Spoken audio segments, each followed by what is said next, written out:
চলে এসেছি বাঙালি রেস্টুরেন্ট ১৬ আনায়। দেখতে পাচ্ছ কত সুন্দর ভুড়িভোজ। উফ, খেতে সুন্দর লাগবে। অ্যাম্বিয়েন্সটা দেখো, মোটামুটি চলে যায়। তো আজকে এখানে কি খেলাম দেখে নাও, চলো। এখানে খাবারের তালিকাটা দেখছে তো, দেখে জাস্ট জমে যাবে। তো ন্যাচারালভাবে আমি তোমাদের অ্যাম্বিয়েন্সটা দেখালাম। তো অ্যাম্বিয়েন্সটা দেখানোর পর আমাদের একটা প্লেটে পাতা দিয়ে দিয়েছে, সেখানে লেবু লঙ্কা সাজিয়ে দিয়েছে। তো প্রথমেই একটা এলো কাটলেট, ভেটকি কাটলেট।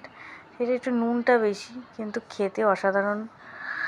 আমার তো খুবই ভালো লেগেছে, অসাধারণ লেগেছে। তারপর দেখতে পাচ্ছ আমরা একটু করে কাটলেটটা খেয়ে নিলাম। কাটলেটটা খাওয়ার পর এত টেস্ট, কাটলেটটা আমার ভালোই লেগেছিল মোটামুটি, ভেটকি মাছ দিয়ে যেটা তৈরি হয়েছে। তো কাটলেটের সঙ্গে ছোটো ছোটো আলু ভাজা, পেঁয়াজ, অসাধারণ লেগেছিলো ওটা খেতে। ছোটো ছোটো কড়া আলু ভাজা, পেঁয়াজ, যেটা দিয়ে মনে হয় ভাত খাওয়া হয়ে যায় এক থালা। তো সেটা দিয়েছিল। তারপর যখন কাটলেটটা আস্তে আস্তে খাওয়া শেষ করলাম, তখন অটোমেটিক্যালি ভাত চলে এলো। আর এই যে কম্বো অফারটা, এটা একটা প্লেটই দেওয়া হয়েছিল। তারপর দেখতে পাচ্ছ ভাত চলে এলো, ভাতের সঙ্গে দিল কি চিপস, পাঁপড়। তারপর কী দিচ্ছে চলো দেখে নিই। শুক্তো দিয়েছে, তারপর দিয়েছে ডাল, তারপর দিয়েছে পুঁই শাকের মতো মাছের, ইলিশ মাছের মাথা দিয়ে। তারপরে কী দিল দেখো,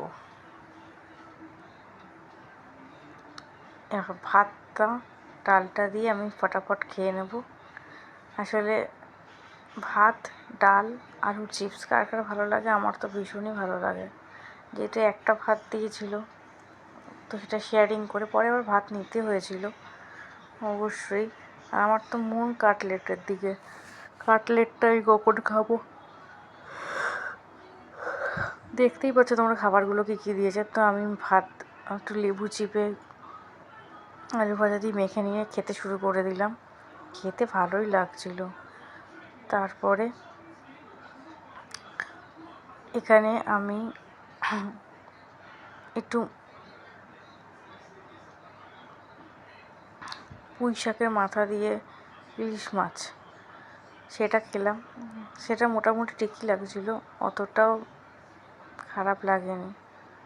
তারপর একটা ভাতটা এখনও পুরো কমপ্লিট করতে পারিনি। তো তোমরা ভিডিওটা কোথা থেকে দেখছো, যেখান থেকেই দেখো না কেন,